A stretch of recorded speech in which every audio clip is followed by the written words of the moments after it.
All right. What is the thought here where a key Hillary Clinton aide gets discussed in her relationship with Hillary Clinton? I'm talking about Huma Abedin. And then how they conducted business together, how they sorted emails together. And then hearing the possibility that Hillary Clinton herself could be interviewed to sort this out, beyond just emails, but just how they interact and how the campaign post the whole State Department thing was connected. Now, there's a lot we don't know. This is what we do. This is not going away. Attorneys Wendy Patrick and Fred Tisi on the significance of these latest developments. All right, Wendy, to you first. What are we looking at here? There's nothing unusual when they discuss, I guess, raising the prospect of talking to Hillary Clinton.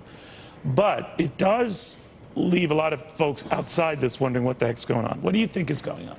Well, what's happening, Neil, is we are probably nearing the end of this long, drawn-out investigation. Because remember, this has been going on so long that they wanted to avoid being perceived as a rush to justice, but you also don't want to wait too long where it becomes a case of justice delayed is justice denied. So the fact that they are now targeting Mrs. Clinton's inner circle means that we are nearing the end. Clinton herself may very well be the grand finale of this investigation. But what some people are worried about is it's getting perilously close to being time to coincide with the Democratic National Convention, where, of course, people will say timing is everything and the investigation is suspect. But I bet you we're near the end because of exactly, as you point out, Neil, who is being questioned right now. All right, and Fred, maybe you can help me with this.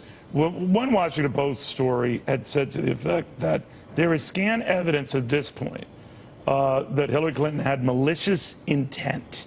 In other words, that she deliberately intended to do something that she shouldn't have done. Now, you're the lawyer. Explain what the heck that means. Well, Neil, in our system of justice, there's two parts to every crime. There's what they call the act, and then there's what they call the mens rea, or the mental state. You can't just kind of mistakenly commit a crime under our system of justice. And unfortunately, or fortunately, depending on how you look at it, unless there was a State Department tour of rabbis, nuns, and priests going through her office when she made some comment in front of them that, oh, I know what I'm doing is wrong, and therefore I shouldn't be doing it, you know, it's easy to say that there's no evidence of intent. By the way, but there rabbis and nuns were there, but we can't prove whether priests were there. I'm kidding. Finish that point. It's a good point. It's my hypothetical. I hear you. Wendy, what do you make of that? That is a tough thing to prove. Intent, right, one way or but let me add to my good friend Fred's excellent hypothetical. If all of that were true, we would have what we call circumstantial evidence, which in court, Neil, is every bit as good, as Fred knows, as direct evidence. Yeah. Oftentimes, that's the only way we infer intent is by looking at circumstances. What did somebody do? And, you know, we've heard so much circumstantial evidence already. I mean, Mrs. Clinton has been charged, tried, and convicted several times over in the court of public opinion. What we're talking about is whether she's ever going to see a court of law. All right, so Wendy, let me help you with that then. If you have, whether you intended to do so or not, you did something stupid that you shouldn't have done.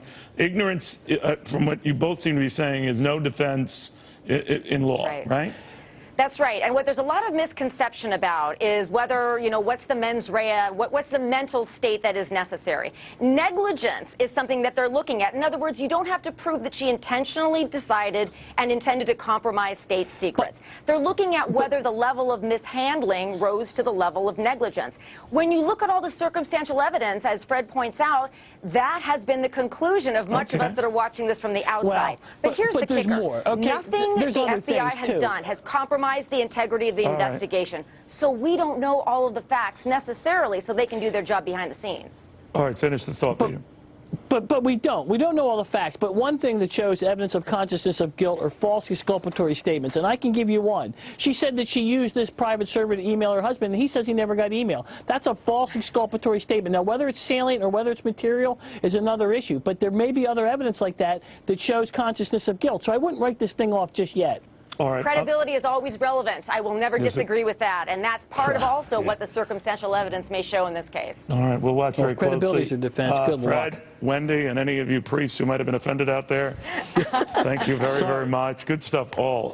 But they did help me understand that, and that says a lot. All right.